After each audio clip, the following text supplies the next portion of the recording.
చిటికం నా జీవితంలో వెలుగు నింపావయా, వ్యర్థముగా ఉన్న జీవితానికి అర్థం చూపావయా. దేవుని సన్నిధిలో ఉన్న మనము కొద్ది మాటలు ధ్యానించుకొని ప్రార్థన చేసుకొని కొడుకును ముగించుకుందాం. కుడి వచ్చిన మీ అందరికీ ప్రభునాములు శుభములు వందనములు తెలియజేయుచున్నాను. సమయానుకూలతను బట్టి ఈ దినమున దేవుని యొక్క సన్నిధిలో ఉన్నటువంటి మనము కొద్ది మాటలు కొంత సమయం జాగ్రత్తగా విందాం. బైబిల్ గ్రంథంలో నుంచి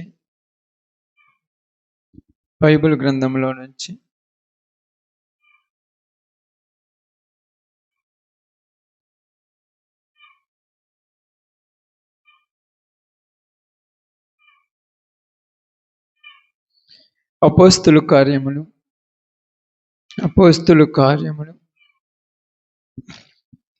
బైబిల్ గ్రంథంలో నుంచి అపోస్తుల కార్యములు 7వ అధ్యాయము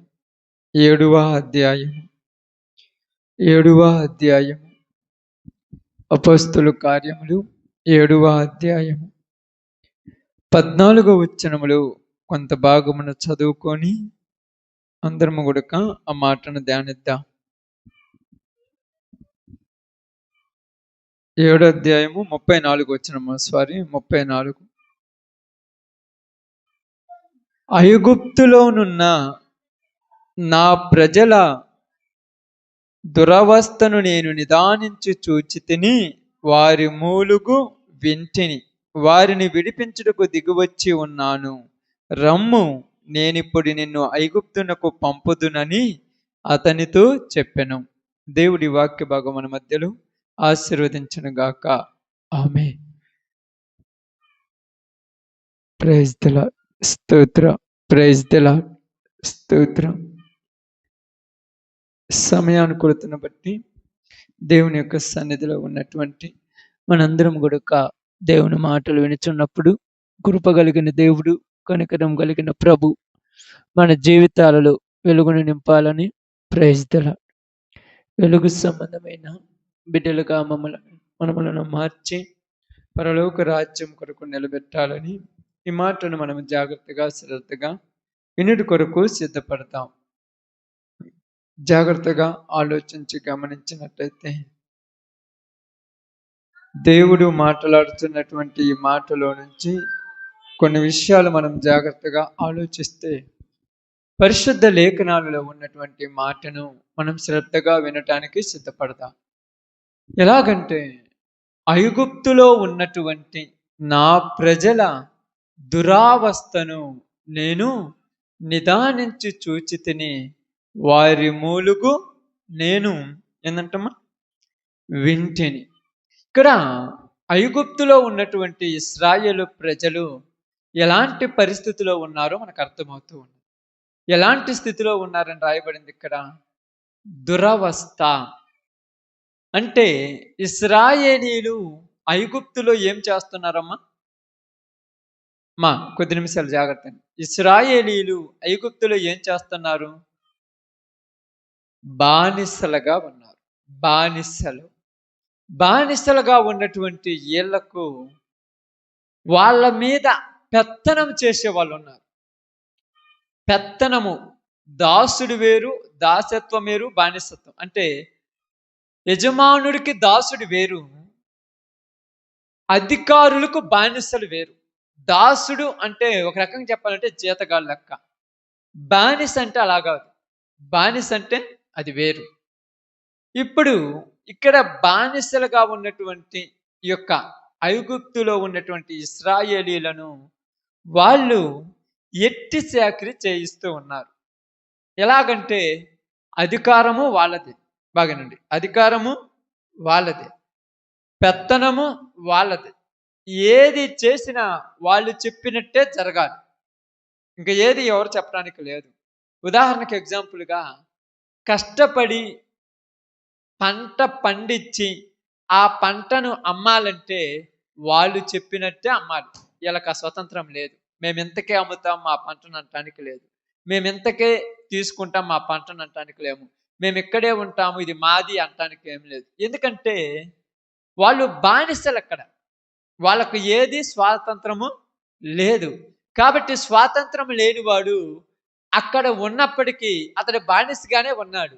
ఇప్పుడు ఈ బానిస బతుకుతున్న ఈడికి కుదార్థంగా తిండి తినటానికి లేదు, సంతోషంగా పిల్లలతో ఉండటానికి లేదు, ఆనందంగా గడపటానికి లేదు, సంపాదించిన దాన్ని అనుభవించటానికి లేదు. జీవిస్తున్నటువంటి జీవితంలో తనకు తాను నిర్ణయం తీసుకునే పద్ధతి ఏం లేదు. మరి ఏంది? మరి బతుకుతున్నామంటే బతుకుతున్నారు కాదనట్లేదు. కానీ వీళ్ళు బతుకుతున్నారు, వీళ్ళను నడిపించేది వేరే వ్యక్తి. వీళ్ళకు స్వతంత్రం ఏం లేదు. ఒక రకంగా చెప్పాలంటే బాగా ఆలోచించి గమనించినప్పుడు ఒక రకంగా చూస్తే ఇప్పుడు బర్రెలు కానీ ఏమైనా ఉన్నాయనుకోండి, వీటన్నిటిని చూసినప్పుడు వాటికి కొన్ని ఆశలు ఉంటాయి అక్క. ఇది చెయ్యాలి, ఇక్కడికి వెళ్ళాలి, ఇది చూడాలి, ఇక్కడికి వెళ్ళాలని.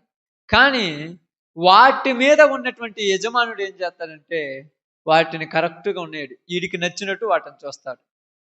అంతే కదక్క. మామూలు టైం అయితే ఉదయాన్నే 6 గంటలకో 7 గంటలకో బర్రెను పాలు తీయాలి. అంతే కదా.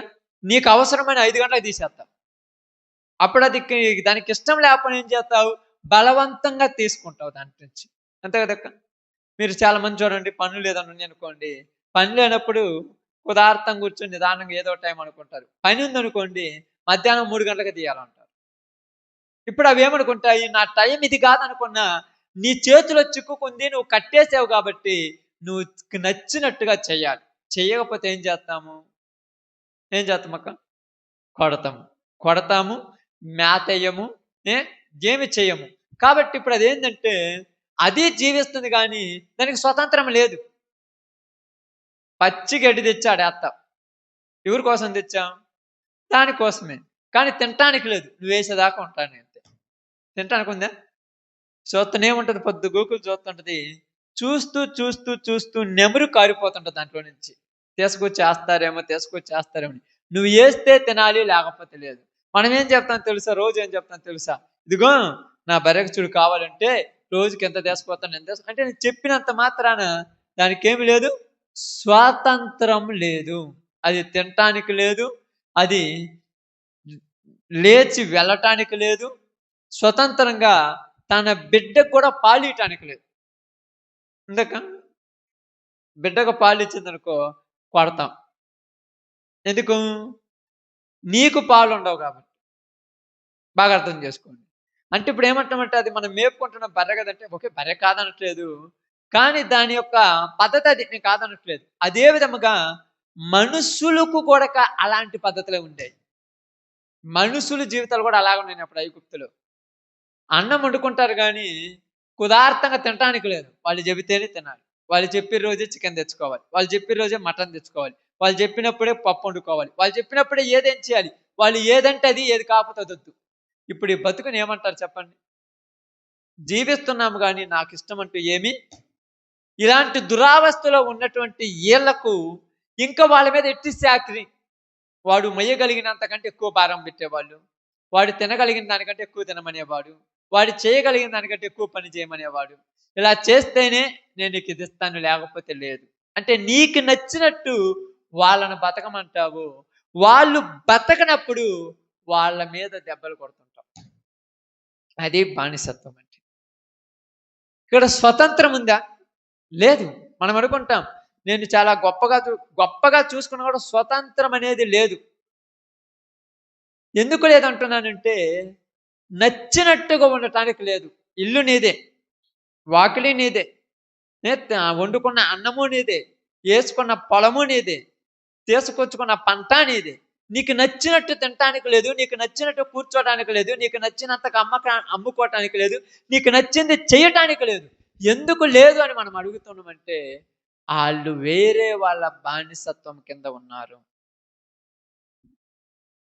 ఇప్పుడు 10 క్వింటాలు వాళ్ళకప్పుడు ఎలవలు లేదా గోధుమలు అయినాయి అనుకో, ఆ 10 క్వింటాలకు వాళ్ళు ఏం చేయాలంటే, నేను ఇంత ఖర్చు పెట్టాను, ఇంత చేశానంటే నీ ఖర్చుతో నాకు పని లేదు, నేను అడిగినంతకు నువ్వు ఇవ్వాలంట. నాకు నష్టమవుతాను, నీకు నష్టమైతే నాకేం పని? నీకు నష్టం వస్తుందని నేను జాలి చెప్పను, నాకు నచ్చినంతకి ఇత్తేయి లేకపోతే లేదు. అంటే ఒక రూల్ వాడు పెడతాడు, దాన్ని మనం ఫాలో కావాలి. ఇలా ఫాలో కావటం కోసము నచ్చి చేసేవాళ్ళు కొంతమంది, నచ్చకుండా చేసేవాళ్ళు చాలామంది. ఎవరికే నచ్చుతాక నచ్చవు. ఇప్పుడు చూడండి, నువ్వు కష్టపడి చేసిన తర్వాత ఇప్పుడు నీ డిమాండ్ కాదు ఇక్కడ, వాళ్ళ డిమాండ్ నీ మీద పడుతుంది. నీ డిమాండ్ ఉంటే నీకు స్వాతంత్రం ఉంటుంది. ఈ స్వాతంత్రము ఉన్నప్పుడు నీకు నచ్చినట్టు నువ్వు బతికినప్పుడు నీకు ఇష్టాలు కొన్ని ఉంటాయి. బాగా ఆలోచించండి, బాగా గమనించండి. అయితే ఇక్కడ ఏం చెప్తున్నానంటే, ఒక విషయాన్ని మీరు బాగా గమనించి ఆలోచిస్తే, ఐగుప్తు దేశంలో ఇశ్రాయేలు ప్రజలు బానిసలుగా ఉన్నారు. ఐగుప్తు దేశంలో ఇశ్రాయేలీలు బానిసత్వపు ఓటలో పడిపోయిన వారు. అయితే వీళ్ళకు స్వాతంత్రం ఉన్నప్పటికీ వీళ్ళ జీవితాల్లో వీళ్ళకి ఏది కూడా నచ్చినట్టుగా చేసుకునే వాళ్ళు కాదు.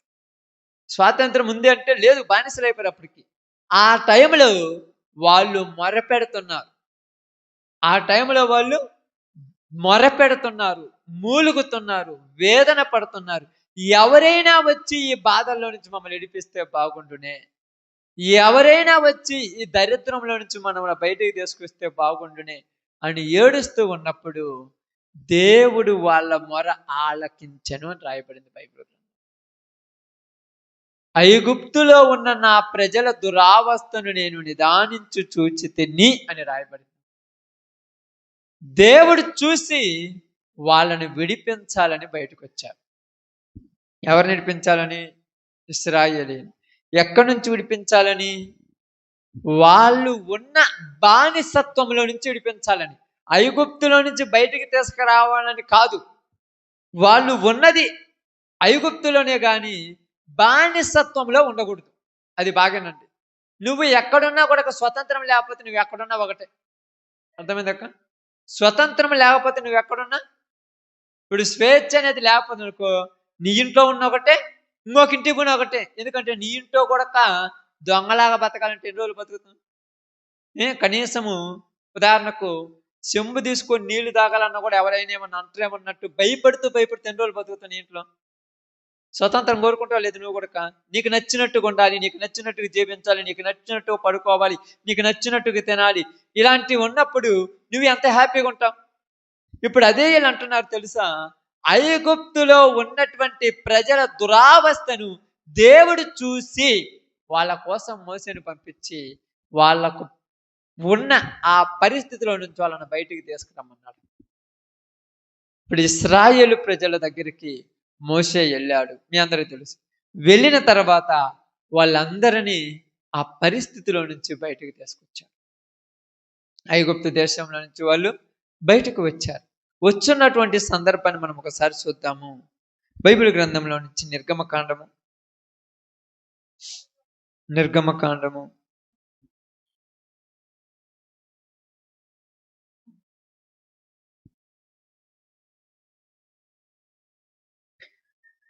12వ అధ్యాయం అనుకుంటున్నానమ్మా. వాళ్ళు బయటకు వచ్చిన పరిస్థితి చూడండి. 12, 13.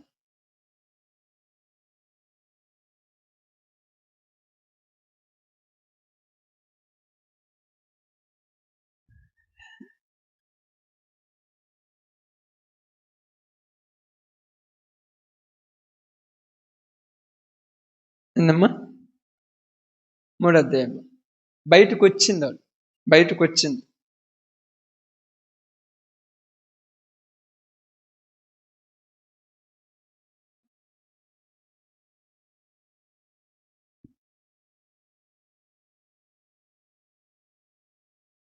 చూడండి 11వ అధ్యాయం అమ్మ. 11వ అధ్యాయం మొదటి వచనం నుంచి చదవండి. మరియు యెహోవా మోషేతో ఇట్లనెను, ఫరో మీదకి ఐగుప్తు మీదకి ఇంకొక తెగులు రప్పించదన్నట్టు తర్వాత అతడు ఇక్కడ నుండి మిమ్మల్ని పోనిచ్చును.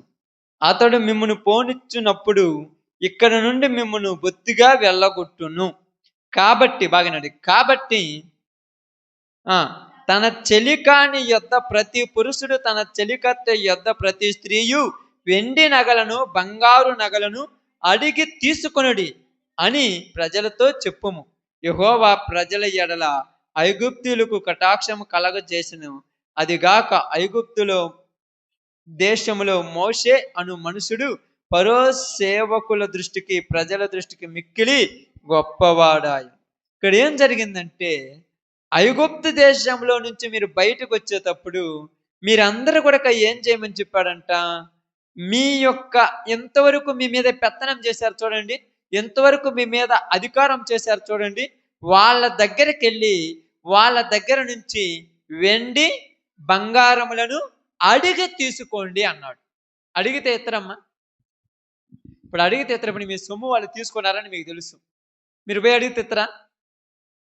ఇయ్యరు. మరి ఇక్కడ ఏమన్నాడు, వాడు అన్యాయంగా దోచుకున్నాడు, మా కష్టాన్ని దోచుకున్నాడు, మా యొక్క పంటంతా పోసుకున్నాడు, మాకు రావాల్సినటువంటి కూలి ఇవ్వకుండా దాచిపెట్టుకున్నాడు, దానికి మేము ఏడుస్తున్నామంటే దేవుడు ఏమన్నాడంటే, మీరేం బాధపడద్దు, మీరు వెళ్ళే టైంలో వెళ్ళి వాళ్ళని అడగండి అన్నాడు.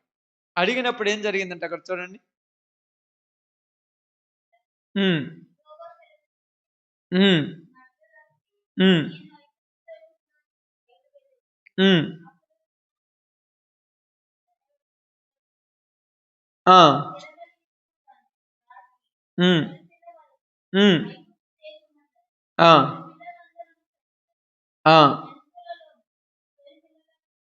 అంటే ఇక్కడ అందరూ చనిపోయిన తర్వాత అక్కడ జరిగినటువంటి ఒక పరిస్థితి ఏంటంటే, ఇదిగో మీరందరూ కూడా చనిపోయిన వాళ్ళందరూ చనిపోయిన తర్వాత వాళ్ళ దగ్గరికి ఇప్పుడు మీరు పోయినప్పుడు మీరు వాళ్ళని ఏమడగాలంటున్నారు, మాకు బంగారం కావాలి, మాకు వెండి కావాలని అడిగినప్పుడు వాళ్ళు ఏం చేశారంట, అది మీకు ఇచ్చును అని రాయబడి ఇచ్చేశారు. అవన్నీ దోచుకొని, అంటే దొంగతనంగా ఇది. అంటే ఏమంటున్నారు తెలుసా, మిమ్మల్ని కష్టపెట్టడం వల్ల, బాగినండి, మిమ్మల్ని ఇబ్బంది పెట్టడం వల్ల, మిమ్మల్ని కష్టపెట్టడం వల్ల, మిమ్మల్ని ఇన్ని రోజులు మీ యొక్క కష్టాన్ని మేము దోచుకోవటం వల్ల దేవుడు మా మీద కఠిన శిక్ష వేశాడు. కాబట్టి మీరు మా మధ్యలో ఉంటే ఇంకా మేము నాశనం అవుతాం, కాబట్టి మీకు కావాల్సిందంతా తీసుకుని వెళ్ళిపోండి అన్నాడు. అప్పుడప్పుడు మీరు అంటారు చూడండి, ఒక మాట అంటుంటారు, ఏమంటారు తెలుసా, ఇదిగో నా ఉసురు నీకు తగులుద్ది అంటారు. నా యొక్క కష్టాన్ని ఊరక దోసుకుంటే మనుషులు నాకు న్యాయం చెప్పకపోయినా దేవుడు అనేవాడు ఉన్నాడు, ఖచ్చితంగా న్యాయం తీరుస్తాడంట. బాగా అర్థం చేసుకోండి.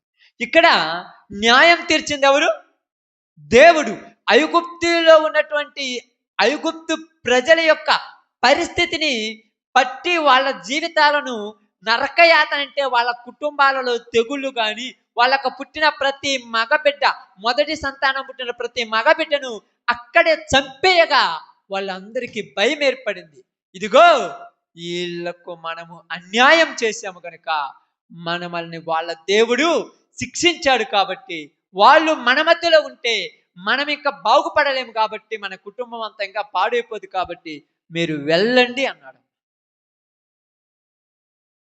ఏమన్నాడు? మీరు వెళ్ళండి అన్నాడు.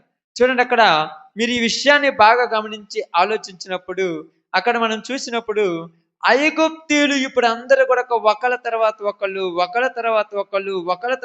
ఏం చేస్తున్నారు, వాళ్ళ యొద్ద తీసుకొని, చూడండి ఇక్కడ 12వ అధ్యాయము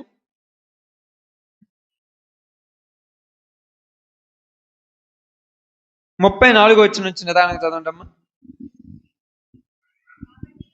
కాబట్టి ప్రజలు తమ పిండి ముద్దలు తీసుకొని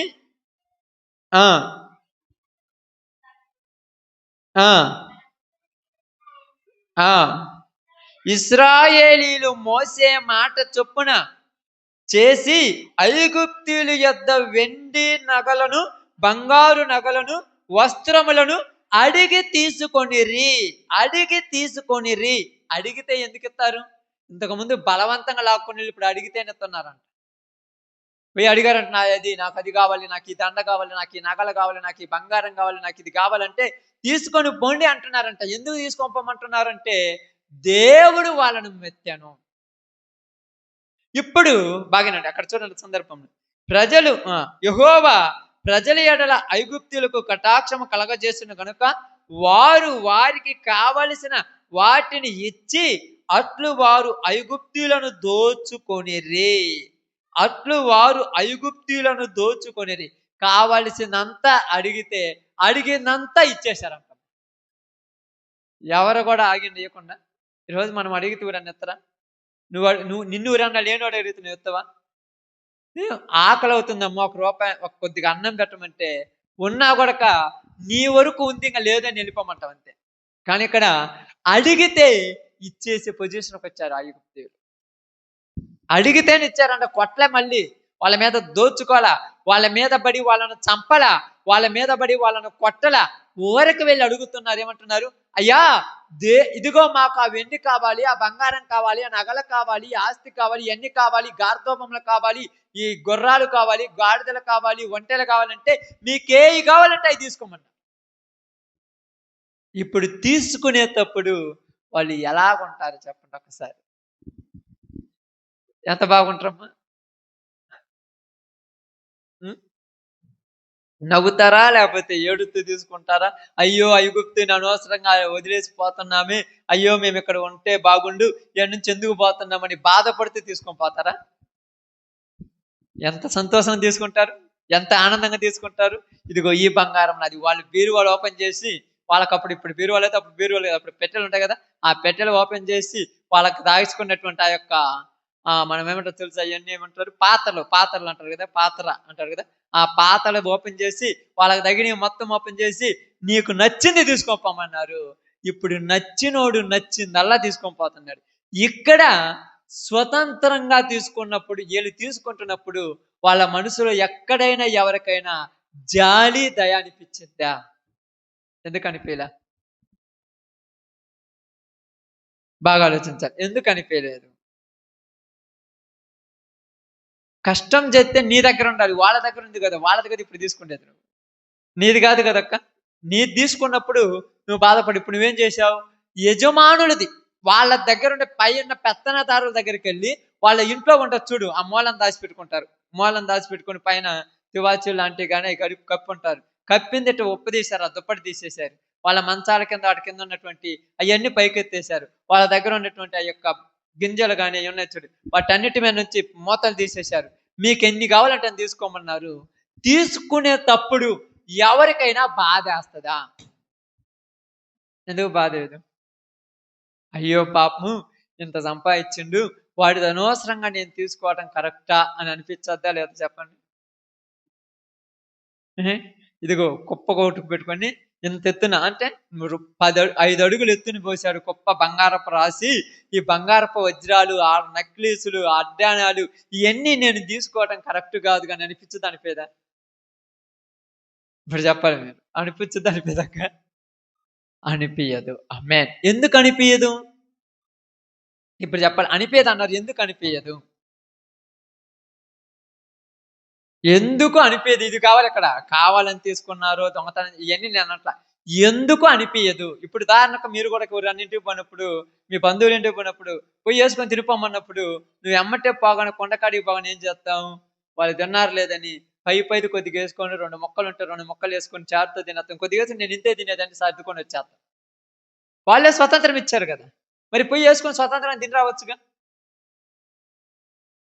అది మంది కాదు కాబట్టి, వాళ్ళని చూడాలి కాబట్టి, ఆలోచించాలి కాబట్టి, అది పెత్తని మెత్తి తీసుకెళ్ళి మొత్తం వేసుకొని తిన్నది లేకుండా అనుకుంటారని అది ఒకటి కదా. ఇప్పుడు వీళ్ళు కూడా ఆ ఉద్దేశం ఎలా ఉందా లేదా? అది ఎందుకు ఆలోచించాలి? ఎందుకు లేదు? ఇదంతా మేము రోజుకు 7 గంటలు 8 గంటలు చాకిరీ చేస్తే మాకు రావాల్సిన కూలి 500 అయితే 50 రూపాయలు ఇచ్చి మిగతా 450 రూపాయలు మూటలు కట్టుకున్నాడు. ఇది మందే దోసుకొని పోతారన్నమాట. ఇది వాడిది కాదు, ఇది నాది. నీదని ఎందుకన్నాడంటే, నువ్వు కష్టపడ సొమ్ము నిన్ను ముంచి నిన్ను తొక్కేసి, నువ్వు తెలియదని, నువ్వు అజ్ఞానివని, నువ్వు తెలివి తక్కువ దానివని, నువ్వు తెలివి తక్కువని నీ చేత సంతకాలు పెట్టించుకొని రాపించుకున్నదంతా తీసుకుంటున్నప్పుడు జాలి అనిపించేది ఊరికి కొడక. అనిపిస్తుందా? ఎందుకు జాలి అనిపించేదంటే, దుర్మార్గుడు ఎంత నా సొమ్ము అంతా చూడు ఆడబెట్టుకున్నాడు, నాదంతా చూడు ఎంత దోచుకున్నాడు, ఇందుకే దేవుడు ఇట్లా చేశాడని నవ్వుకుంటూ సంతోషంగా తీసుకొని పోతున్నారు. ఈరోజు చాలా మంది అంటాం, అయ్యో వాళ్ళది కదా అంటే పాపం వాడు ఏదో వాళ్ళని ముంచో వీళ్ళని ముంచో సంపాదించుకున్నాడు కదా, వాళ్ళదో వీళ్ళదో ఏంది వాళ్ళని వీళ్ళని తొక్కేసి పైకి వచ్చాడు కదంటే, నువ్వు వచ్చినంత మాత్రాన మళ్ళా వాడికి ఇచ్చేటప్పుడు ఎవరైనా పోయి తీసుకొస్తున్నాను అనుకో, రే వాడు తెచ్చుకున్నాడు వాడిది ఎందుకు అనేవాళ్ళే కానీ, ఎవరైనా ఆలోచించి అది వాడిదేను, వాడిది అక్రమంగా తీసుకున్నాడు, నువ్వు తీసుకోవటం న్యాయమేనని అనేవాళ్ళు ఎవరైనా ఉన్నారా? ఈరోజు అక్రమంగా తీసుకున్నోడికే వత్తాసు పలికేవాళ్ళు, అంతే కదా అక్క? అవునా కదా? చూడండి, నీ దగ్గర అన్యాయంగా దోచుకుంటారు అక్క నీ ఆస్తి మొత్తము, అన్యాయంగా నీ తీసుకొని నీ సంపాదన అంతా తీసుకొని ఇంట్లో పెట్టుకుంటారు. పంట ఇద్దరు కలిసిమెలిసి వేసారు, పంట వేస్తే ఆ పంట మొత్తం ఎంత అయింది? 10 క్వింటాలు అయితే 2 క్వింటాలు అయిందని చెప్పి చెరొక కింటా పంచుకున్నారు, 8 క్వింటాలు నీ ఇంట్లో దాచిపెట్టుకున్నారు. అది ఏడుదంటే ఇది నా పంట అన్న, నీకు తెలియకుండా ఏడుంది పంట? మీ ఇద్దరు కలిసి వేసింది, మళ్ళీ ఆడ నుంచి వచ్చింది రాలేదు. మరి 8 క్వింటాలు అంటే ఎవరన్నా అడిగితే, వాడు కష్టపడి వాళ్ళ కాడనో వీళ్ళ కాడనో తీసుకొచ్చుకొని ఆ పొలంలో నీ పొలంలో నేసుకున్నాడు, వాడి దాని మీద నీకు ఇంత ఆశ ఉండదు, ఇది కరెక్ట్ కాదు, ఇట్టుంటే నువ్వు ఎప్పటికైనా పాడైపోతావు, అందుకే దేవుడు నీ పంట అసలు పండిలేదని ఈయన్నే అంటారు. కానీ ఈవిడ అన్యాయంగా అక్రమంగా దోచుకొని మొత్తాన్ని మూలన పెట్టుకున్నారని ఎవరిని అంటారా?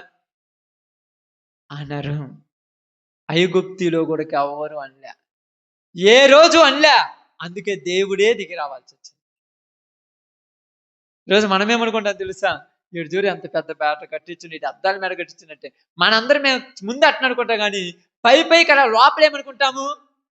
మాదంతా దోచుకొని మేము కట్టిన వడ్డీల చేత మిద్దే కట్టుకున్నాడు, వాడు ఎన్ని రోజులు ఉంటాడు చూడం అంటారా? మనం ఏమనుకుంటామంటే వాడి తెలివితో సంపాదించాలన్నా, నీ తెలివైనా కూడా దేవుడు ఒక రోజు నీకు శిక్ష వేసే రోజు వస్తుంది. ఆ రోజు ఐగుప్తీయులను దోచుకున్నట్టుగా, ఐగుప్తులో ఉన్న సంపదను దోచుకున్నట్టుగా, ఐగుప్తులో ఉన్న కుటుంబాలను దోచుకున్నట్టుగా, ఐగుప్తులో ఉన్న ఇళ్లలోనికి వెళ్ళి దోచుకున్నట్టుగా నీ రోజు కూడా ఒక రోజు వస్తుంది. ఆ రోజు నీ కుటుంబంలో నిన్ను కూడా దోచుకునే రోజు వస్తుంది. ఈ విధంగా అలా పోయి ఫ్రీగా వదిలేసింది అన్నప్పుడు ఇళ్లలో పోయి తెచ్చుకుంటుంటే ఐగుప్తులు ఏమనుకుంటారు చెప్పండి? ఇప్పుడు ఇశ్రాయేలీయులకైతే జాలి లేదు, కనికరం లేదు, అసలు వాళ్ళ మనసులో పాపం అనేది లేనే లేదు, మాదే అని తీసుకుపోయింది. ఇప్పుడు ఐగుప్తులు ఏమనుకుంటారు? ఇప్పుడు చెప్పాలి.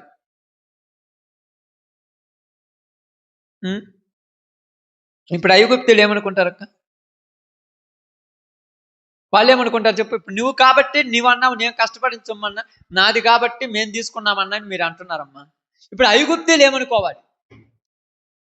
ఇన్ని రోజులు ఎంతమందినో ముంచి మూలన పెట్టుకున్నారు కదా, ఎన్ని దగ్గర నుంచి ఎంతమంది మంది దగ్గర నుంచి ఎవరెవరి దగ్గర నుంచి వాడి కాడ 100, ఈడి కాడ 1000, ఈడ కాడ 10,000, ఈడి కాడ 20,000, వాడిని ముంచి ఈయన్ని దోచుకొని వాళ్ళని నాశనం చేసి వీళ్ళని తొక్కేసి వాళ్ళకి అబద్ధాలు మాటలు చెప్పి వీళ్ళని మోసం చేసి ఈడ కూడబెట్టుకుంది. ఇప్పుడు ఇశ్రాయేలీయులు తీసకపోతుంటే ఈ ఐగుప్తుడికి ఏమనిపిస్తుంది? ఇప్పుడు చెప్పండి, ఈ నిలబడ్డ ఐగుప్తుడికి ఏమనిపిస్తుంది? అంతే అనిపిస్తుంది అక్క? అలాగే అనిపిస్తుంది? వాళ్ళది వాళ్ళు తీసుకుంటారు అనిపిస్తుంది? బాధ అనిపిస్తుందా? ఆలోచించండి, ఏమనిపిస్తుందా? వాడు ఏమంటాడు తెలుసా? వాడు అనుకునేది ఏం తెలుసా? తెసపరా మళ్ళీ 4 రోజుల్లో సంపాదించుకుంటానంటాడు. వాడి మనసు అదే. పైకి ఒకవేళ నటించి వయ్యారకు ఒకళ్ళ మారి ఏడుపులు ఏడ్చినా లోపల ఏమంటాడు తెలుసా? ఇంకా నలుగురిని ముంచెంత 4 గంటలు సంపాదిస్తాడంటాడు. వాడు ముంచటానికి పుట్టినోడేగా, వాడు పుట్టుక అదే కదా, వాడి జీవితం అదే కదా, వాడి దరిద్ర బుద్ధి అదే కదా. అందుకని ఎన్ని సంవత్సరాలు ఇలా ముంచుతూనే ఉంటారు. కాబట్టి ఐగుప్తులో మీరు అసలు వద్దు అన్నాడు అంతే. అందుకు దేవుడు బయటికి పంపించాలనుకుంది. అక్కడ ఉన్న స్వతంత్రం ఇస్తే ఇబ్బంది ఏం లేదు, కానీ బయటికి ఎందుకు పంపించాలనుకున్నట్టే వీళ్ళు ఎన్ని సంవత్సరాలు ఏడున్నా వీళ్ళు మళ్ళా ముంచుతూనే ఉంటారు. అర్థమవుతుందక్క? ఒకసారి కోర్టు న్యాయం తీర్చి వీడికి ఇచ్చేరా, వీడి పొలం వీడికి ఇచ్చేరా, వీడి పంట వీడి పండిరా, వీడి తీర్పు వీడు తీర్చుకొని వీడు న్యాయంగా ఉంటాడని చెప్పినా మళ్ళా వీడు మాయ మాట్లాడేగా, బుద్ధి తెచ్చుకొని సిగ్గు తెచ్చుకొని మళ్ళీ మన జీవితాన్ని మార్చుకుంటాడా? మళ్ళా అదే విధంగా వచ్చి యథావిధిగా మళ్ళా మాయ మాటలు చెప్పి లేనిపోయిన దరిద్రాలు చెప్పి మళ్ళా మోసం చేస్తుంటాడు. పోయినసారి చెప్పిన సిగ్గు రాలేదంటే ఏమంటాం తెలుసా? ఏమంటారమ్మా? ఏమంటామక్క? సిగ్గిడిచినోడు వాడితో మనకేం పని అనుకుంటాం? సిగ్గిడిచినోడు, సిగ్గులేనోడు, బుద్ధి లేనోడు ఎంతమంది చెప్పినా కూడా ఏమి పట్టదు. వాడినన్నా ఒకటే, సచ్చిన పామునన్నా ఒకటే, వాడినన్నా ఒకటే, బర్రెనన్నా ఒకటే. అంటే ఎందుకు ఇలా అంటున్నారంటే వాడికి లేదని కానీ వాడు మనసులో ఎలాంటిదో తెలుసా? నన్ను ఎన్ని అనుకున్నా నేను ఇలా దోచుకుంటూనే ఉన్నాను.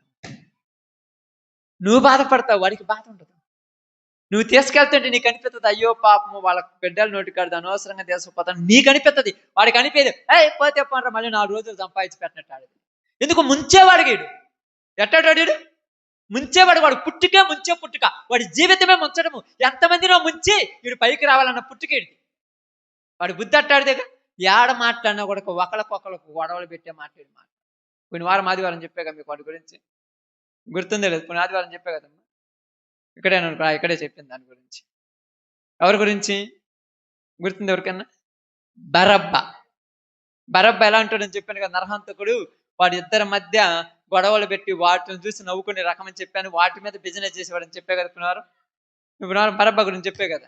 కాబట్టి ఇప్పుడు అదే చెప్తాను, బాగా గమనించండి. ఇప్పుడు ఐగుప్తులో ఉన్నటువంటి ప్రజలు ఏ కాడికి ఏమనుకుంటారంటే, నేనే పైన ఉండాలి, వీళ్ళు ఎప్పుడు నా కాళ్ళ కాడు ఉండాలనుకుంటారు. జనాలు ఏమన్నా ఎల్లకాలం పిచ్చోళ్ళ. ఇశ్రాయేలీలకు బలగం లేదు, ఇశ్రాయేలీలకు బంధువర్గం లేదు, ఇశ్రాయేలీల దగ్గర ఆస్తి ఐశ్వర్యం లేదు. కానీ ఇశ్రాయేలీల దగ్గర ఎవరున్నాడు? ఆమేన్. ఎవరున్నారమ్మా? దేవుడు ఉన్నాడు. ఇశ్రాయేలీలకు ఏముంది? న్యాయం ఉంది. ఇశ్రాయేలు పక్షాన్ని ఏముంది? నీతి ఉంది. ఇశ్రాయేలీలకు ఏముంది? నిజమైన దేవుని మీద నమ్మకం ఉన్నది. అందుకని టైం రావాలి. ఐగుప్తు దేశంలో ఉన్నటువంటి ప్రజల దురావస్థను నేను నిదానించి చూసి తిని ఇప్పుడు ఏం చేశాడంటే, మీరు పోయి దోచుకోండి, మిమ్మల్ని ఎవరు కూడా ఎందుకు తీసుకుంటున్నావని అడగటానికి కూడా లేదంట. అడిగితే గొంతులో నుంచి భయం, చెమ్మట్ల పడుతున్నాయంట. ఇశ్రాయేలు తీసుకొని పోతుంటే పక్కనున్నాడు ఉంటాడు కదా, కొంతమంది అందరూ అట్టేటోళ్ళు ఉంటారు కదా, కొంతమంది ఉంటారు కదా, వాడు తీసుకుపోతున్నాడు, వాడిని ఏమన్నా అందామంటే వాళ్ళని ఏమన్నా అక్కడే చచ్చిపోతావు, జాగ్రత్త. భయం ఏర్పడింది అందరికి. మామూలు భయమా? ఎన్ని తెగుళ్ళు అప్పటికి? ఇంచుమించు 10 తెగుళ్ళు వచ్చాయి. ఇంకా భయం ఏర్పడదక్క. ఒకసారి దెబ్బతిన్నాడు, 2 సార్లు దెబ్బతిన్నాడు, 3 సార్లు దెబ్బతిన్నాడు, 4 సార్లు దెబ్బతిన్నాడు, 5 సార్లు దెబ్బతిన్నాడు. ఇంకా బుద్ధి రాకపోతే వీడికి అప్పటికి బుద్ధి రాదంతే. కానీ ఇశ్రాయేలు ప్రజల మీద ఉన్న ఐగుప్తులకు బుద్ధి వచ్చింది, కానీ లోకంలో ఉన్న జనాలకు బుద్ధి రాదు. ఎన్నిసార్లు దెబ్బలు తిన్నా ఏమంటారంటే, ఎవరికి రావట్లేదులే జబ్బులు, ఎవరికి రావట్లేదులే నష్టాలు, ఎవరు పోవట్లేదులే మోసము, అందరిలాగే నాకు అంత సీన్ లేదు. నీవు చేసిన అక్రమాలకు, నువ్వు చేసిన అన్యాయాలకు, నువ్వు చేసినటువంటి పాపిష్టి పనికి దేవుడు ఈరోజు నిన్ను కుట్టాడని నువ్వు గుర్తుపెట్టుకుంటే బాగుపడతా. గుర్తొచ్చిందా ఐగుప్తులకి? ఇప్పుడు చెప్పాలి, ఐగుప్తులు గుర్తొచ్చిందా రాలేదా? ఐగుప్తులు గుర్తొచ్చింది. అందుకు ఐగుప్తులు అందరూ ప్రశాంతంగా నిలబడ్డారు. ఎట్లా నిలబడ్డారు తెలుసా? సెక్యూరిటీ గార్డ్ నిలబడతారు తెలుసా? వాళ్ళు సొమ్ము తీసుకుపోతుంటే ఏం నోరెత్తి మాట కూడా మాట్లాడటానికి లేదు. మాట మాట్లాడితే ఎక్కడ నాలకపోద్దని భయం, మాట మాట్లాడితే ఎక్కడ పైనుంచి అగ్నిచ్చి తగలబెట్టుద్దన్న భయం. ఈ భయంతో బతికేస్తున్నప్పుడు మాట ఏం మాట్లాడతారు వాళ్ళు? వాళ్ళకేమీ మాట మాట్లాడటానికి లేదు. వీళ్ళందరూ తీసుకొని పోతున్నారు. ఏం చేస్తున్నారమ్మా? తీసుకొని పోతున్నారు. ఎలా తీసుకొని పోతున్నారు తెలుసుగా? అంత బాగా తీసుకొని పోతున్నారు తెలుసు మీ అందరికీ? మూటలు కట్టుకొని, ఆ మూటలలో పేర్చుకొని, వాటిని భుజాల మీద పోర్చుకొని అందరూ ఒకళ్ళమిటి ఒకళ్ళు. ఇక్కడ చూడండి, ఎవరి యజమానుడి దగ్గర వాడే తీసుకోవాలి. మళ్ళీ ఇక్కడ పక్కనోడి దగ్గర పక్కనోడు బాగుండదు. నీ యజమానుని దగ్గర నువ్వే, నీ యజమానుని దగ్గర నువ్వే, నీ యజమానురాలు దగ్గర నువ్వే, నీ యజమానురాలు దగ్గర నువ్వే. ఎందుకంటే నిన్ను తీసుకుంది వాళ్ళే కదా. పక్కనోడి దగ్గర తీసుకుంటే ఒప్పుకోడు ప్రభు. నిన్ను దోచుకున్నవాడు మరలా నీకు అప్పచెప్పాలంతే. వాడి దగ్గర నువ్వు వద్దన్నా కూడా కొత్తది అది.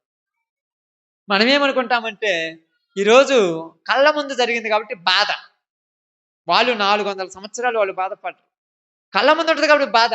కానీ దేవుడు టైంను బట్టి ఒక దెబ్బ కొడతాడు. టైం అలాగా దోచుకొని పోతున్నారని రాయబడింది. అక్కడ ఏం రాయబడింది చూడండి. అట్లు వారు ఐగుప్తీయులను దోచుకొనిరి. దోచుకోనమంటే వాళ్ళ మీద యుద్ధం చేసి దోచుకున్నారా? వాళ్ళ మీద వాళ్ళకి తెలియకుండా దొంగతనంగా దోచుకున్నారా? వాళ్ళు చూస్తూ ఉండగానే దోచుకున్నారు. ఇప్పుడు ఏమన్నారు అక్క? ఎవరేమన్నా అంటారు చెప్పండి? అంటానికి ఆడు ఊరి ఉండరు. అనేవాళ్ళు ఒక్కరు లేరు. దోచుకొని పోతూ ఉన్నారు అందరూ. ఒకళ్ళ తర్వాత ఒకళ్ళు, ఒకళ్ళ తర్వాత. ఇప్పుడు ఐగుప్తుల పొజిషన్ మీకు తెలుసు. ఏమంటానికి లేదు. ఎందుకంటే ఏమన్నంటే అది మాది కాదని వాళ్ళకు లోపల కూడా తెలుసు. అప్పుడప్పుడు చాలా మంది అంటారు తెలుసా, కష్టపడి సంపాదించిందే కదా నిలబడేది, ముంచి సంపాదించింది ఎన్ని రోజులు ఉంటుంది అంటారు. అప్పుడప్పుడు తెలుసు కదమ్మా. అట్లా అనుకుంటారు కదా, చాలా మంది అంటుంటారు కదా లోకంలో. ఇక్కడ అదే జరుగుతుంది. తీసుకెళ్ళిపోతున్నారు. తీసుకెళ్తున్న ఐగుప్తీయులు తీసుకువెళుతున్న ఇశ్రాయేలీలు ఎట్టున్నారు, పోగొట్టుకున్న ఐగుప్తులు ఎలాగున్నారు. వీళ్ళలో బాధ ఎవరిది, సంతోషం ఎవరిది? అది కావాలి.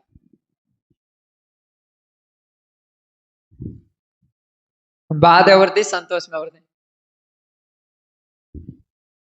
ఐగుప్తులది బాధ, ఇశ్రాయేలీయులది సంతోషం. కానీ నిజం చెప్పాలంటే ఎవరు బాధపడాల్సిన అవసరం లేదు, ఎవరు సంతోషపడాల్సిన అవసరం లేదు. ఎందుకంటే తెలుసా, ఇప్పుడు ఉదాహరణకు అక్క ఉందనుకోండి, ఉదయం పోయావు అక్క, 8 గంటలకు పనికి పోయావు, సాయంకాలం 5 గంటలకు ఇంటికి వచ్చా, 500 రూపాయలు కూలి. నీ 500 రూపాయల కూలి ఈ అక్క నీకు ఇచ్చింది అనుకోండి, నువ్వు సంతోషపడతావా నా కూలి వచ్చిందని? నువ్వు బాధపడతావా నేను ఇచ్చానని?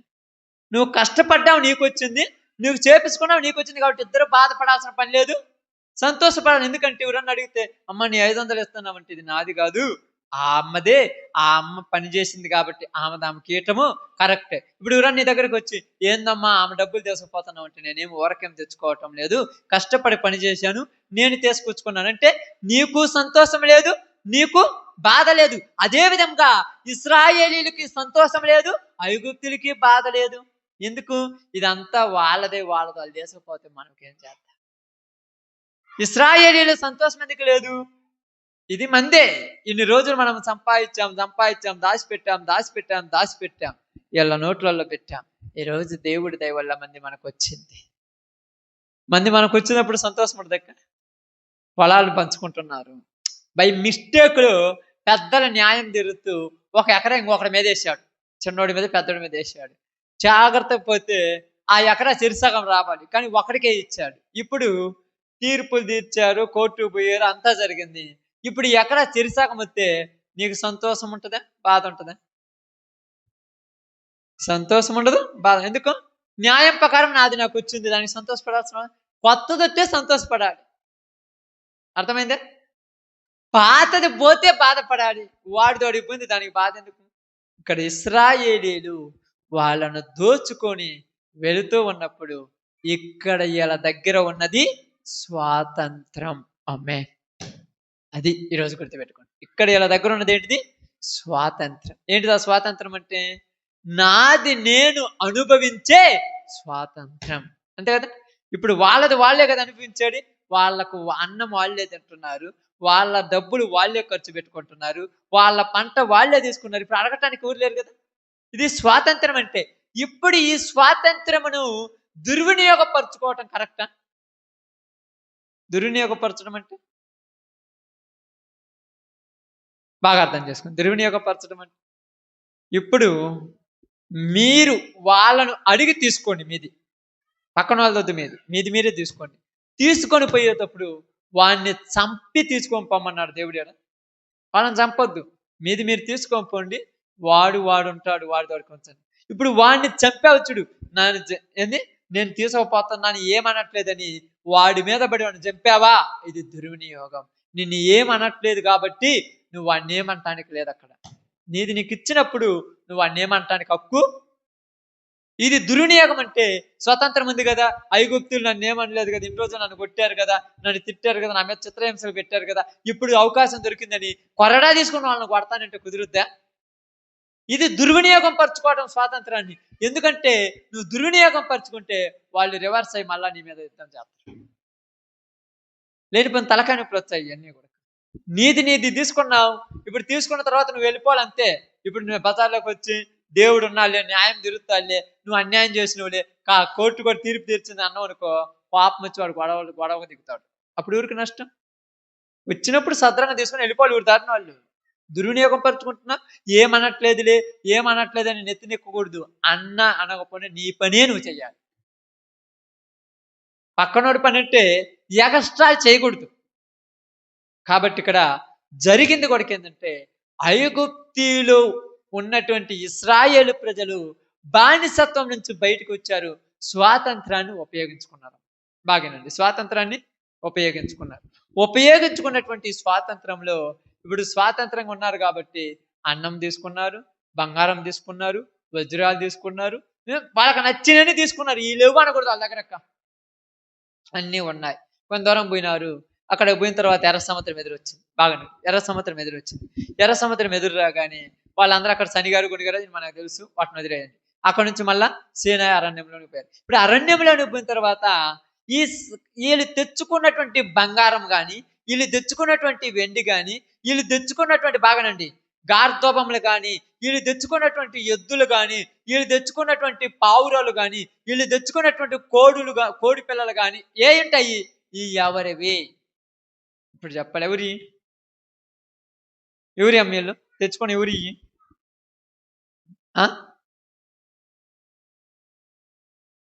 ఇప్పుడు చెప్పాలి ఎవరి? ఇప్పుడు దా చెప్పాను ఎంత, 20 నిమిషాలు 40 నిమిషాలు చెప్పాను, 35 నిమిషాలు 40 నిమిషాలు చెప్పాను. ఊరి చెప్పాలి ఇప్పుడు. ఇశ్రాయేలీయులే, అవునా కదక్క? ఐగుప్తీయుల దగ్గర ఉన్నప్పుడు ఇశ్రాయేలీయులే వాళ్ళని ఇప్పుడు ఎంత కొనుక్కొని చచ్చారు తెలుసా? రోజు ఇంట్లో కొనుక్కుంటారు తెలుసా? అప్పుడప్పుడు నీ దగ్గర ఉన్నటువంటి నీకు రావాల్సినటువంటి కాట వేసాం, అది ఎండాకు బండాకు తెచ్చుకున్నావు, కాట వేసాం. ఆ కాటలో 15 కేజీలు ఉందని నీకు తెలుసు. తెలిసిన తర్వాత నువ్వేం చేసావు? నలుగురు ఇచ్చారని నేను ఇచ్చాను అనుకున్నావు. 15 కేజీల కేజీకి 20 రూపాయలు అన్నప్పుడు 300 అయితే ఇంట్లో కూకొని ఎన్నిసార్లు కొనుక్కుంటావు? 300 దోసుకున్నాడని. ఎందుకంటే అది నీది దురభిమానంగా తీసుకున్నాడు కాబట్టి నీకు బాధ ఉంటుంది.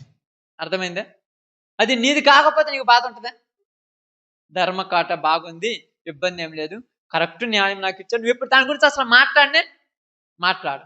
ఇప్పుడు వీళ్ళు తెచ్చుకున్నటువంటి యొక్క ఎద్దులు కానీ, ఆ యొక్క మందలు కానీ, గొర్రెలు కానీ, పొట్టేలు కానీ, గార్ధవములు కానీ, ఇవన్నీ ఎవరివి? వాళ్ళేనక్క. బాగానండి. బంగారం కానీ, ఎండి కానీ, నగలు కానీ ఎవరివి? ఐగుప్తులు అనే మాట రాకూడదు మీ దగ్గర. వాళ్ళే. ఎందుకంటే వీళ్ళు కష్టపడి పనిచేస్తే వాళ్ళు జయించుకున్నారు. అర్థమవుతుందక్క? నీకు న్యాయం కూలిచ్చి చేపించుకుంటే వాళ్ళే. నీ కూలి ఇవ్వకుండా 100 రూపాయలు ఇచ్చాక నీకు 5 రూపాయలు ఇచ్చి 95 రూపాయలు తీసుకున్నట్టు వాళ్ళే. ఇప్పుడు బాగానండి. ఇప్పుడు నీ వీళ్ళే దేవుడు వాళ్ళకి ఇప్పించాడంటే అన్యాయస్తురా దేవుడు ఏమన్నా? మీ అయ్యి మీరు తీసుకొని పోండి అన్నాడు. వీళ్ళ దగ్గర ఉన్నాయి. ఇప్పుడు ఇక్కడికి వచ్చిన తర్వాత బాగానండి, ఇక్కడికి వచ్చిన తర్వాత వీళ్ళు ఏదైనా చేసుకోవచ్చు. అడిగే హక్కు ఉందక్క? ఎవరికైనా అడిగే హక్కు ఉందక్క? ఏదైనా చేసుకోవచ్చు. ఏదైనా చేసుకోవచ్చు అని ఇష్టం వచ్చిందల్లా చేసుకోకూడదు. అది ఇక్కడ మనకు కావాల్సింది. ఏంటంటే ఏదైనా చేసుకోవచ్చని ఇష్టం వచ్చింది చేసుకోకూడదు. ఎందుకంటే ఇక్కడికి వచ్చిన తర్వాత నగలు చేపించుకో, తప్పులేదు. బంగారం తెచ్చుకున్న అలంకరించుకొని నూరు వద్దన్నారా? వాళ్ళకి ఎవరు వద్దని లేదు. వాళ్ళు అలంకరించుకొని నడుములకు పెట్టుకో, మెడక పెట్టుకో, చెవులకు పెట్టుకో, నెత్తి నిండేసుకో, చేతి నిండా పెట్టుకో, నీ ఇష్టం వచ్చిన కాళ్ళ నిండా తగిలిసుకుని నూరు వద్దని లేదు. ఇప్పుడు వీళ్ళకి వచ్చిన తర్వాత ఏమనిందంటే ఈటతో బొమ్మను చేయాలని దుర్వినియోగం చేస్తున్నారు. స్వాతంత్రం ఉందని నీ ఇష్టం వచ్చినట్టు చేయడానికి లేదు. స్వాతంత్రాన్ని స్వాతంత్రంగానే ఉపయోగించుకోవాలి. ఎలా పడితే అలా ఉపయోగిస్తే.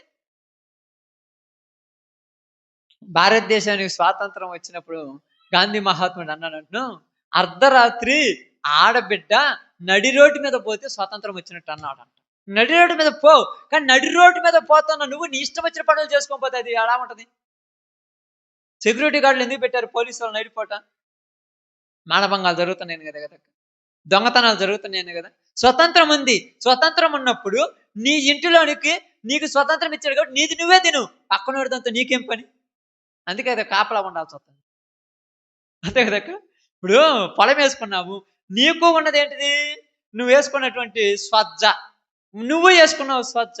ఇప్పుడు నీ దాని దగ్గర నువ్వు ఎందుకు కాపలా కాయాలి, నీ దాని దగ్గర నువ్వు ఎందుకు కాపలా కాయాలంటే మనకున్న బుద్ధి ఎట్టాడుదంటే, మనుషులకున్న బుద్ధి నీ పొలంలో కంకులు తినవు, వాళ్ళ పొలంలో కంకులు తింటా. అంతే కదమ్మా. అప్పుడప్పుడు పెద్దవాళ్ళు అంటారు చూడండి, పక్కింటి పుల్లకూర అంట పొడి రుచి ఉంటా కనపడతారు. వీళ్ళ ఇంట్లో చికెన్ బిర్యానీ అంటే రుచి ఉండదు, పక్కింట్లో పొడికారం చేసిన కూడా నోరు ఊరిపోతా ఉంటుంది. ఎర్రగా ఉన్నది బాగున్నది, వేడి వేడి అన్నంలో కలుపుకొని నెయ్యి పోసుకొని తింటే చికెన్ బిర్యానీ అబ్బా ఇది నచ్చదు అదే. అలాగనే ఏ కాడికి చెప్తాను నేనండి బాగానండి, ఎప్పటికీ కూడా నీది నీ ఇష్టం వచ్చినంత వాడుకొని నిన్ను అడిగేవాడు లేడు. ఇది స్వతంత్రం. నీవు నచ్చినట్టు చూసుకోండి, నువ్వు అడగడు. తిను, నీ దాంతో నువ్వు తాగు, నీ దాంతో నువ్వు ఉండు, నీ దాంతో నువ్వు ఏదైనా చేసుకుని నువ్వు నన్ను అడుగుతులా. ఇప్పుడు ఏళ్ళను కూడా ఊరు అడగల. అలంకరించుకో, దిగేసుకో, నీ ఇష్టం ఉంటే కింద పరుచుకొని వాటి మీద బెడ్డు పరుచుకొని వాటి మీద ఇంకో దుప్పట పరుచుకొని పైన పడుకొని నిద్రపో, నిన్ను రన్ అంటాడా?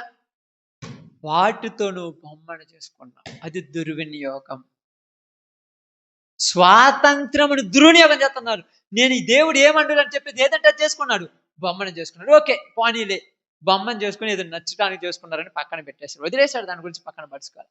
చేసుకున్న తర్వాత అక్కడ వాళ్ళు తెచ్చుకున్నారు. ఏం తెచ్చుకున్నారమ్మా? ఎద్దులను, గార్ధబములను, ఒంటెలను, పావురాలను, వీటన్నిటిని తెచ్చుకున్నారు. ఏటి కోసము? నీకు ఉపయోగించుకో, తప్పులేదు. అంతే కదక్క, వండుకుంటే నువ్వు పెట్టుకో, తప్పులేదు, నువ్వు తిని తప్పులేదు. ఏటని ఏం చేశారు? ఆ బొమ్మను ఆడబెట్టి బలి అని అర్పించాడు వాటికి. ఇంకొక కొద్ది కోపం వచ్చింది. బలి అని అర్పించిన తర్వాత ఇక్కడ బాగానండి, ఇప్పుడు సేనా అరణ్యం ఇది, మీకు అర్థం కావడానికి చెప్తున్నాను. ఇక్కడికి వచ్చిన తర్వాత ఇక్కడ వీళ్ళందరూ కూడా విందు చేస్తున్నారు. విందు చేసుకోవడం తప్పేమక్క? నువ్వు పండగ అన్నావు, రేపు మన చర్చి యానివర్సరీ ఉంది, మనం విందు చేసుకుంటాం, తప్పేం లేదుగా. అందరికీ సంతోషంగా మనకు నచ్చింది తెచ్చుకొని తిని సంతోషంగా ఉంటూ వాక్యం చెప్పుకొని వెళ్ళిపోతాం, తప్పలేదు. విందు చేసుకున్నారు. ఈ విందులో ఏం జరిగిందంటే ద్రాక్ష రసం కూడా తెచ్చుకున్నారు. ఎక్కడి నుంచి వచ్చింది అలా ద్రాక్ష రసం? అసలు అర్థంగా ఆలోచించాలి. ఎక్కడి నుంచి వచ్చి ఉంటుంది అక్క? ఆలోచించండి మీరు. వాళ్ళు ఏమైనా పొలం వేశారమ్మా? మరి ఎక్కడి నుంచి వచ్చింది ద్రాక్ష రసం? ఐగుప్తు నుంచి వాళ్ళు తెచ్చుకుంటారు అక్క. అన్ని సంవత్సరాలు ఉంటుందా? కాయలు తెచ్చుకుంటే మురిగిపోవక్క. మరి ఎక్కడి నుంచి వచ్చింది? బాగా ఆలోచించాలి, లోతు కొద్దిగా ఆలోచించండి. ఎక్కడి నుంచి వచ్చి ఉంటుంది ఇప్పుడు? యాడ్ నుంచి వస్తాయి అక్క? మీ ఇంట్లో మందు చేసాలు గెంచి చేసాలు వాళ్ళకి యాడ్ నుంచి వస్తాయి? కొనుక్కున్నారు. ఏటి నుంచి కొనుక్కున్నారు? డబ్బులు ఇచ్చి. డబ్బులు వీళ్ళు ఏం పని చేశారు పొద్దుగూకులు? వాళ్ళ పని ఏంది? పొద్దుగూకులు ఏం పని అక్క? ఏం పని? మరి డబ్బులు అడిగాలకు ఐగుప్తులు కొని తీసుకున్నాడు. అంటే దేవుడు నువ్వేమనుకున్నావు? నన్ను మోసం చేసి తీసుకున్నాడు, నన్ను అన్యాయం తీసుకున్నాడు, నన్ను దోచుకున్నాడు అని చెప్పేసి నువ్వు అన్యాయంగా తీసుకున్నానని చెప్పావు చూడు. అవి మళ్ళా నీకు ఇస్తే ఏటిదేటి మళ్ళీ నువ్వు పోయి ఏం చేస్తున్నావు? మందు కొనుక్కుంటున్నావు. ఇది దురభిమానం. ఏడుతో నువ్వు పిల్లలకు పెట్టుకో తప్పులేదు, ఏడుతో నీ యొక్క భార్యకు పెట్టు తప్పులేదు, ఏడుతో నీ భర్తగా పెట్టుకో తప్పులేదు, ఏడుతో నీ ఇంట్లో ఉన్నటువంటి దాసీలు పెట్టుకో తప్పులేదు, నీ బంధుమిత్రులకు భోజనం పెట్టు తప్పులేదు. ఏటని తీసుకెళ్ళేసి విందులకు విలాసాలకు అనేసి ద్రాక్ష రసం కొనుక్కొచ్చుకున్నారమ్మ. దేని కొనుక్కోని? డబ్బులు ఇచ్చారు, కష్టపడ్డావు, డబ్బులు ఇచ్చారు దేనికయ్యి? అన్నం బియ్యం కొనుక్కోవటానికి, అంతే కదక్క, అవసరానికి ఉపయోగించుకోవటానికి. మరి ద్రాక్ష రసం కొనుక్కోవటానికి డబ్బులు ఇచ్చారు వాళ్ళకు. ద్రాక్ష రసం కొనుక్కున్నాడు. ఈ ద్రాక్ష రసం కొనుక్కొచ్చుకొని అక్కడ పెట్టుకున్నారు బాణలు. ఇప్పట్లాగా చేస్తారు కదా బాణలన్నీ, అంతే కదా, రాతి బాణలు అన్ని కూడా. ఆ బాణాలలో పోసుకున్నారు, పాత్రలలో పోసుకున్నారు, అన్నీ ఆడబెట్టారు. ఇప్పుడు ఏం చేశారంటే తిన్నారు, బాగా తిన్నారు. మీరు అనవచ్చు, అయ్యా వాళ్ళ డబ్బులతో వాళ్ళు కొనుక్కుంటే తప్పేంది? నేను చెప్తున్నాను తప్పేం లేదు, పర్ఫెక్ట్, నేను కాదనట్లేదు, తప్పేం లేదు, కాదంటున్నాను. బాగా పెట్టుకున్నారు, అందరూ కూడా కూర్చున్నారు. మొత్తం రాతి బాణంలో ఉన్నటువంటి ఆ పాత్రలో తెచ్చుకున్నారు. ఎవడికి తగినంత వాడు తాగాడు, తిన్నాడు, తాగాడు. తాగిన తర్వాత మైకం ఎక్కిందిగా, శరీరంలోనికి కైపు అంటారు చూడండి, అది ఎక్కిందిగా. ఎక్కిన తర్వాత తల్లి తెలియదు, చెల్లెలు తెలియదు, అక్క తెలియదు, అమ్మ తెలియదు, పిన్ని తెలియదు, వదిన తెలియదు, ఆడబిడ్డ తెలియదు, అన్న తెలియదు, తమ్ముడు తెలియదు, బాబాయ్ తెలియదు, బాబాయ్ కొడుకు తెలియదు, ఏమి తెలియకుండా కంటికి కనిపించినోడు తల డ్యాన్స్ చేస్తున్నారు. ఎందుకు వచ్చింది కోపం? నీకు ఇచ్చిన స్వతంత్రాన్ని, నాది స్వతంత్రం కదా, నా స్వతంత్రాన్ని నేను ఎట్టా ఉపయోగించుకుంటే నీకెందుకంటే కొన్ని కట్టుబాట్లు ఉన్నాయి మనుషులకు. నువ్వేం పశువు కాదు, పశువును కాబట్టి కట్టేయాలక్క. మనిషిని కట్టేయాల్సిన పని లేదుగా. అప్పుడప్పుడు ఏం చేస్తారు తెలుసా, ఇంట్లో పెట్టి తాళం వేసామంటారు. ఊరిని వేస్తారు, ఇంట్లో పెట్టి తాళం తాళం ఊరిని వేస్తారమ్మ. మంచివాడిని తాళం వేస్తారా? పిచ్చోడిని తాళం వేస్తారా? పిచ్చోడు కాబట్టి తాళం వేస్తారు, మరి ఊరిని వేస్తారు తాళం. ఈడు తాగిండు, ఈ ఊరి ఇళ్ళకి వాళ్ళ ఇళ్ళలో జొరబడుతున్నారు, మా ఇంటి పరుగు పోతుందని కట్టేసి తాళం వేస్తారు. అర్థమైందా? నీకు శరీరములో ఉన్నటువంటి ఈ యొక్క ద్రాక్ష రసాన్ని నువ్వు కొనటం మొదటి తప్పు, ఆ బంగారం చేత బొమ్మని చేయటం రెండో తప్పు, ఆ తెచ్చుకున్న దాన్ని వరించడం మూడో తప్పు. కడుపు నిండా తిన్న తర్వాత కళ్ళు నెత్తికెక్కి కంటికి కనిపించిన దాంతో పోవటం మరో తప్పు. స్వతంత్రాన్ని ఎందుకని ఉపయోగించుకోవాల్సింది? ఆలోచించండి బాగా. దేవుడు మంచిగానే తీసుకొచ్చుకుంటే ఎంత సంతోషంగా తీసుకొచ్చుకున్నారమ్మా. మా దేవుడు గొప్పోడు, ఎంత స్తోత్రాలు చెప్పుంటారక్క. వందనాలు దేవా, స్తోత్రాలయ్యా, నీలాంటి దేవుడు లేడు అనుకున్నామయ్యా, నిజంగా మా తరంలో నువ్వు నాది కరుణించావు, నీకు స్తోత్రమయ్యా. మాది కాదు అనుకున్న బంగారం మళ్ళా మాకు వచ్చింది, మాది కాదు అనుకున్న సొమ్ము మళ్ళా మా దగ్గరకు వచ్చింది. ఈ సొమ్ముతో నిన్ను స్తుతిస్తామయ్యా, గణపరుస్తామయ్యా అని చెప్పినారు కదా. తీసుకొచ్చిన మళ్ళా చెప్పారు, లేకపోతే ఏం చెప్పారక్క? దేవుని స్తుతించుంటారు కదా. ఇక్కడికి వచ్చిన తర్వాత ఎవరిని స్తుతిస్తున్నారు? సైతాన్ని స్థితిరా, దెయ్యాన్ని స్థితిరా. ఇక్కడికి వచ్చిన తర్వాత మనిషిని పొగుడుతున్నాడు. నీ బంగారము, నీ వాళ్ళు బంగారము, నువ్వు బంగారము, నీ వైపు బంగారం. ఏంటి పొగడతాడు? నేను అసలు మైండ్ ఉందా లేదా? నీవు నచ్చితే నీ భార్యను పొగుడుకో, నీకు నచ్చితే నీ భర్తను పొగుడుకో, తప్పు లేదు. కనపడిన వాళ్ళనన్నా పొగుడుతున్నావంటే నీ కళ్ళల్లోకి కామం వచ్చింది. ఇది రావటానికి కారణం ఏంటంటే స్వాతంత్రము. అంతే కదమ్మా. ఇప్పుడు స్వాతంత్రం ఉండబట్టే కదా తల్లిదండ్రులు పిల్లల మీద నమ్మకం ఉంచి సెల్ ఫోన్ కొనియబట్టే కదా ఇష్టం వచ్చిన వాళ్ళకల్లా ఫోన్ చేసి మాట్లాడుతున్నాడు. భర్త భార్య మీద నమ్మకంతో సెల్ ఫోన్ కొనియబట్టే కదా ఇష్టం వచ్చిన వాళ్ళకల్లా ఫోన్ చేసి మాట్లాడుతుంది. ఈ స్వాతంత్రం ఇచ్చినందుకు తప్పు ఏమన్నాడు? తన్ను తానే తిట్టుకోవాలిగా. స్వాతంత్రాన్ని ఏం చేసుకోకూడదు? దుర్వినియోగం చేసుకోకూడదు. కట్టుబాట్లు ఉండాలి. స్వాతంత్రంలో కూడా ఏముండాలమ్మా? కట్టుబాట్లు ఉండాలి. నీకు ఆనందం వేసింది అనుకో, సంతోషం వేసింది అనుకో, ఒకవేళ బాగా చెప్తుంటండి, ఇశ్రాయేలీయుల్లాగా అరణ్యంలో ఎగరాలనిపించింది అనుకో, నీ భార్య తెగురు తప్పులేదు. పచ్చికి చెప్తున్నా, నీ భార్య తెగురు తప్పులేదు. ఊరన్నా వద్దంటారా? బజారులోకి వచ్చి పిచ్చి కుక్కలాగా ఎగరొద్దు, నిన్ను చూసి 10 మంది చెడిపోతారు. నీకు అంత ఎగరాలు వచ్చిందంటే నీ భర్త దగ్గర ఎగురు తప్పేముంది? ఊరన్నా అంటారమ్మా? నీ భర్తతో నువ్వు హ్యాపీగా సంతోషంగా నాట్యం ఆడుకో సంతోషంగా. నువ్వురేమనరు? పిచ్చి లేసినట్టుగా పిచ్చి పట్టిన కుక్కలాగా వీధుల్లో ఎగరొద్దు, నిన్ను చూసి సమాజం చెడిపోతుంది. దీన్ని కూడా స్వాతంత్రం అని ఎవరన్నా? దీనికి మళ్ళీ పెట్టిన పేరు ఏందంట? ఐగుప్తు దేశం నుంచి తీసుకొచ్చిన మా దేవుడు అని. మళ్ళీ ఈ పేరు ఏంది? ఏదో పేరు ఒకటి. నీ ఏశాలు వేయటానికి ఇక్కడ దేవుడే అడ్డం వచ్చిందా?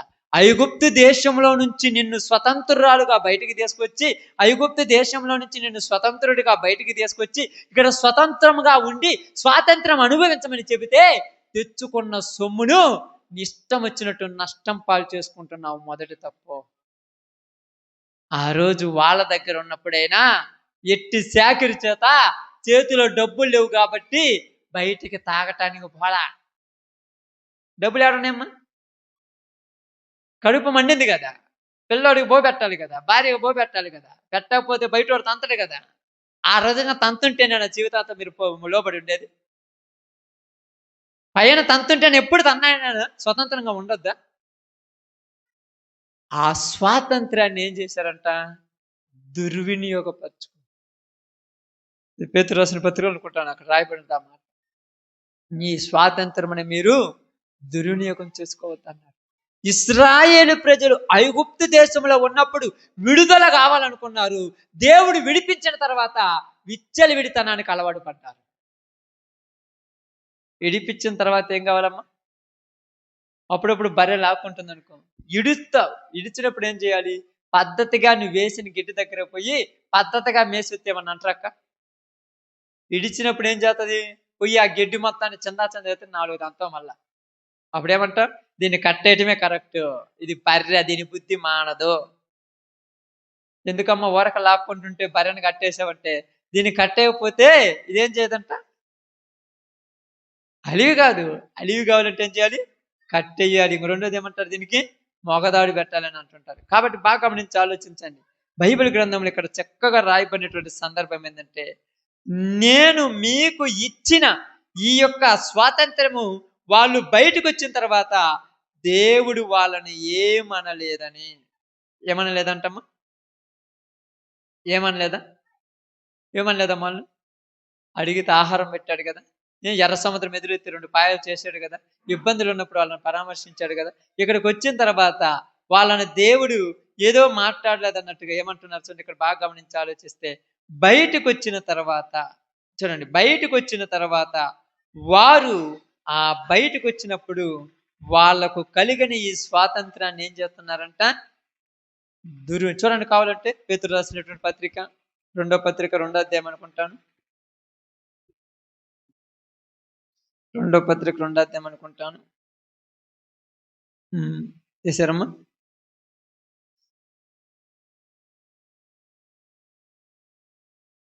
చూడండి 19 వచ్చిన అనుకుంటాను. చూడండి,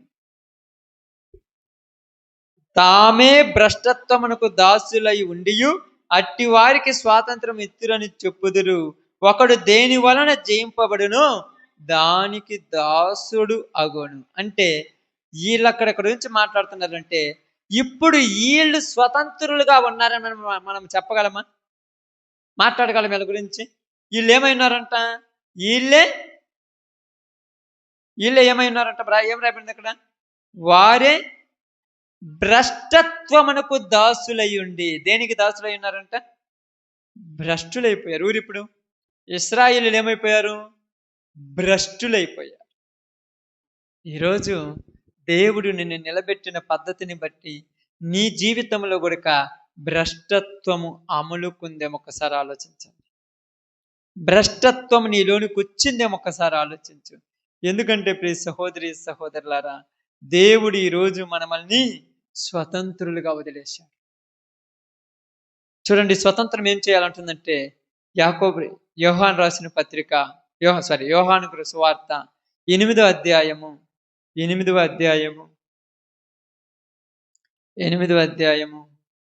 36వ వచనం ఒక్కసారి చదవండి అమ్మా. కుమారుడు మిమ్ములు స్వతంత్రులుగా చేసిన ఎడల మీరు నిజముగా స్వతంత్రులై ఉందురు. ఏంటంట, కుమారుడు మిమ్మును స్వతంత్రులుగా చేసిన ఎడల. ఎలాగ చేశాడంట స్వతంత్రులుగా?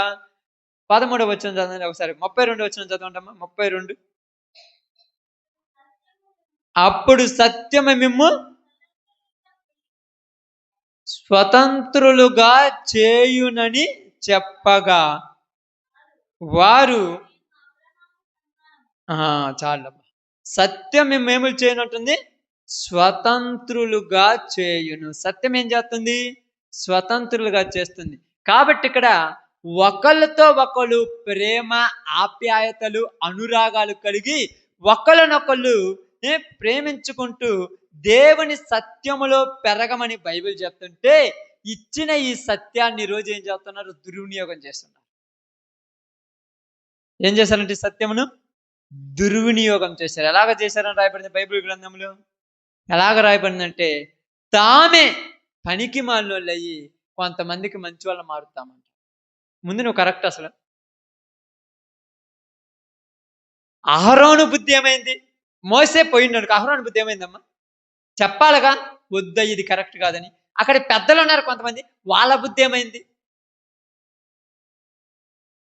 వాళ్ళ బుద్ధి ఏమైంది చెప్పండి. వాళ్ళు ఏం చెప్పాలి కదా, వాళ్ళు కాకపోతే వాళ్ళ తర్వాత కొంతమంది వాళ్ళ బుద్ధి ఏమైంది, తెచ్చుకున్నది ఎవరి దగ్గర నుంచి, ఇచ్చింది ఎవరు వీళ్ళకు చెప్పండి. మీరు ఇచ్చింది అక్క, జాగ్రత్తగా కొద్ది నిమిషాలు ప్రార్థన చేసుకుని. ఇచ్చింది ఎవరు వీళ్ళకి, ఎవరు ఇవన్నీ ఇచ్చింది, దేవుడు. ఎవరమ్మ ఇచ్చింది, దేవుడు ఇచ్చిన వాటిని ఉపయోగించుకోవాలా పాడు చేయాలా, అంతే కదా. కాబట్టి ఈరోజు మీ అందరికీ నేను తెలియజేసే ఒక చిన్న మాట ఏంటంటే, ఐగుప్తు అనే బానిసత్వంలో ఉన్నటువంటి వాళ్ళకు దేవుడు స్వతంత్రం ఇచ్చేశాడు. బయటికి రండి బానిసత్వం నుంచి. స్వతంత్రం ఇచ్చిన తర్వాత వాళ్ళు స్వతంత్రులుగా అని చెప్పి వాళ్ళకు అన్నీ ఇచ్చేశాడు. ఈరోజు నీకు నాకు కూడా అన్నీ ఇచ్చేశాడు. అన్నీ.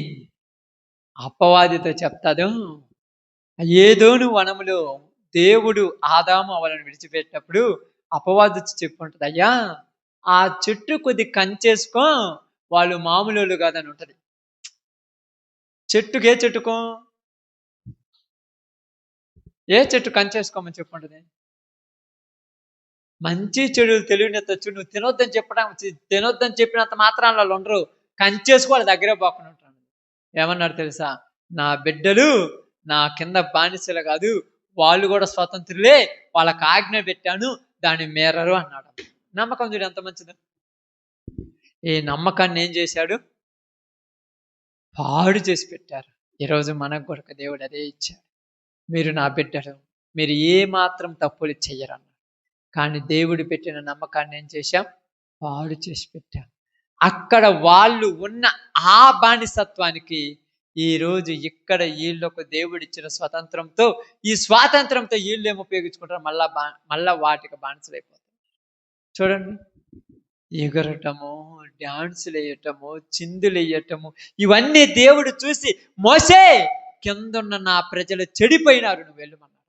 నా ప్రజలు ఏమైనారు? ఐగుప్తు దేశంలో చెడిపోయారా? బాగానండి, ఐగుప్తు దేశంలో చెడిపోయారా? మరి ఇప్పుడు ఎందుకు చెడిపోయారు?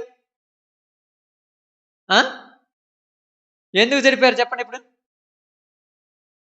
స్వతంత్రం ఉండటం వల్ల చెడిపోయారు.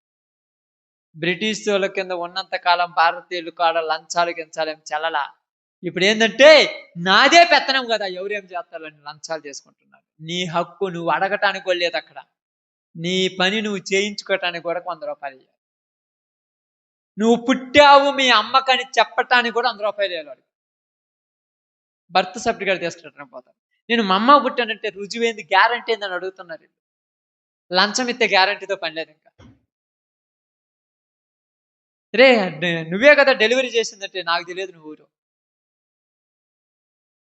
నాది ఈ ఊరు, నాది ఈ గ్రామము, నా ఇల్లు ఇది అని అంటానికి కూడా నేటివిటీ సర్టిఫికేట్ కూడా లంచం ఇవ్వాలి. అసలు నేను మనిషిని అంటానికి కూడా లంచం ఇవ్వాలి. నేను బతికున్నాను అంటానికి కూడా లంచం ఇవ్వాలి. ఎందుకంటే నేను చంపేసి ఉంటారు ఆల్రెడీ. అంతే కదమ్మా. ఓట్ల ఎలక్షన్ వచ్చినప్పుడు ఎంతమంది బతుకుంటారో చచ్చిన వాళ్ళు, బతికిన వాళ్ళు ఎంతమంది చచ్చిపోయి ఉంటారు. సుబ్బయ్య వచ్చినట్టు ఏంటంటే వాడు ఎప్పుడో 3 సంవత్సరాలు చచ్చిపోయినట్టు లేదు, వాడికి వచ్చింది, వాడు వచ్చేసిపోండి. మరి ఎందుకు ఆలోచించండి. మరలా ఆ బానిసత్వంలో నుంచి, ఐగుప్తు బానిసత్వంలో నుంచి ఇశ్రాయేలు బయటకు వచ్చి వాళ్ళకున్న స్వతంత్రంలో వాళ్ళే బానిసలైపోయారు. వాళ్ళ కోరికలకు, వాళ్ళ ఇష్టాలకు, వాళ్ళకు నచ్చినట్టుగా ఉండటానికి వాళ్ళు బానిసలైపోయి వాళ్ళకున్న స్వతంత్రాన్ని ఏం చేశారు? పాడు చేసుకున్నారు. ఈరోజు ఈ దేశంలో ఎంతో మంది ఇలాగనే వీళ్ళకున్న స్వతంత్రాన్ని పాడు చేసుకుంటున్నారు. అంతే కదా. అదే కదా గాంధీ మహాత్ముడు మాట్లాడిన మాట, అర్ధరాత్రి నడు రోడ్డు మీద ఆడబిడ్డ ఒంటరిగా వెళితే నా దేశానికి స్వతంత్రం వచ్చిందనే మాట మాట్లాడినాడు. అసలు ఎందుకు వెళ్ళాలని అడుగుతున్నాడు. ఎందుకు వెళ్ళాలంటే ఎప్పుడు వెళ్ళినా నా బిడ్డని ఎవరు ఏమి అనరు. అది కరెక్ట్ పాయింట్. ఎందుకంటే నా ప్రజలందరూ ఎలాంటి వాళ్ళు? సహోదరులు ఉంటారు. పక్కన వాళ్ళను కనీసం కన్నెత్తి మాట కూడా అనని వాళ్ళు. కానీ అలాంటి సమాజం ఉందా? అలాంటి సమాజం కనపడుతుందా? కనపడటం లేదు. ఇచ్చిన స్వాతంత్రాన్ని దుర్వినియోగం చేసుకుంటున్నాడు. నన్ను అడిగేవాడు ఎవడు? డబ్బుందన్న మదం, అధికారం ఉందన్న మదం, అహంకారం ఉందన్న మదం, బలం ఉందన్న గర్వం, చెప్పేవాడు లేదన్న అహంకారం.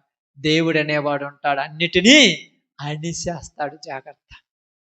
అంటిని ఒక్కదాని కూడా ఉంటాడు అంటారు. చూడండి, తాటది సారేస్తాడు అంటారు అప్పుడెప్పుడు. చూడండి.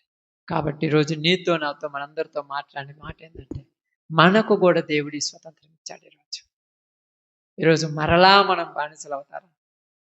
కోరికలకు, ఆశలకు, ఆలోచనలకు, పాపాలకు బానిసలు అవ్వచ్చు. అవుతున్నామంటే మన స్వాతంత్రాన్ని మనం ఏం చేసుకుంటున్నా? దుర్వినియోగం చేసుకుంటున్నాం. ఓకే, అందరూ కూడా తల వంచితే ప్రార్థన చేస్తాను. అందరం ప్రార్థనలో